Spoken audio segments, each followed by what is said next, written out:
Alright guys, so I've had the car for 2 months. If you saw the last video, there's been a lot of problems, but I'm going to give you an unbiased review after 2 months of a Skoda Fabia VRS. I am going to talk about some of the common faults because this car has had just about all of them. However, I'm not going to let that sway my mind one way or another. Let's just get it off. The fuel economy in this car, it's amazing. It's a 1.9, so it's quite a big engine, but they just need air. They don't need fuel. Like if you're driving it like smart, you will never need fuel. Granted, the fuel prices for these, because they're not petrol, it does cost a bit.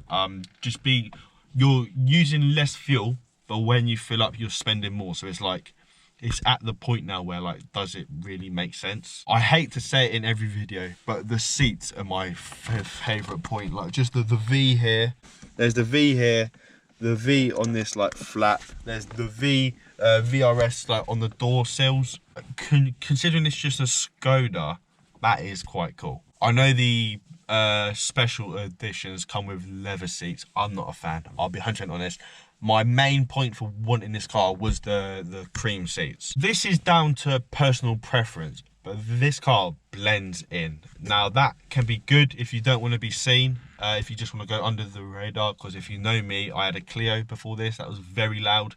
You were not going under the radar. Everyone knew you were like in the area. Whereas this is quite low-key. It's fast, but it doesn't make a big thing about it, if that makes sense. I do think they are just like good all-round cars, and this is my concern for my next car, is I don't know what I can get that will tick everything for me. Now obviously, if you watch the previous video, my personal one has had a lot of problems, and it's still having problems, which are all common faults, so they are things to keep an eye out for. That being said, this engine is in so many different like Volkswagen products, you won't struggle for parts. You won't struggle for people who know what they're talking about.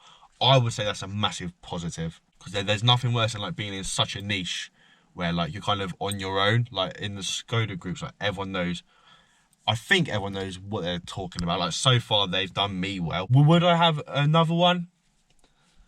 As an everyday car, I probably would. That being said, I would probably go for the Octavia for me personally. But if you're young and you're still trying to get like your first or second car, they're not actually that bad on insurance. They're not that hard to make a lot of power, not a lot of power, but like good power from it. And it's weird to go into a car like this because all the power is from torque.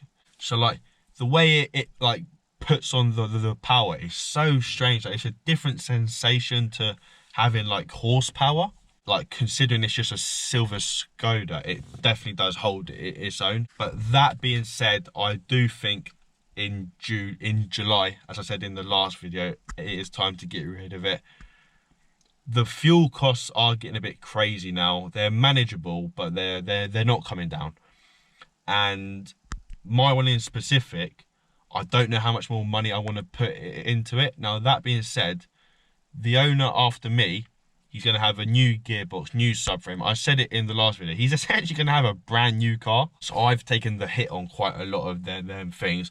But it's been my car. I'm not thinking about the next owner. I'm thinking about now. And I do really enjoy this car, and I would recommend it to anyone. Everyone who's seen this car has spoken bad on the car until they've actually sat in it, if that makes sense. Like it really is like a sleeper. If you're looking for something to stand out, maybe this isn't the car, but if you're looking for something that's like less talk, more action, this is it. So yeah, hopefully you enjoyed. If you did, leave a like and subscribe. I'm trying to come back from my break, my like two month gap, but there's no promises. And yeah, hopefully I'll see you again. Cheers.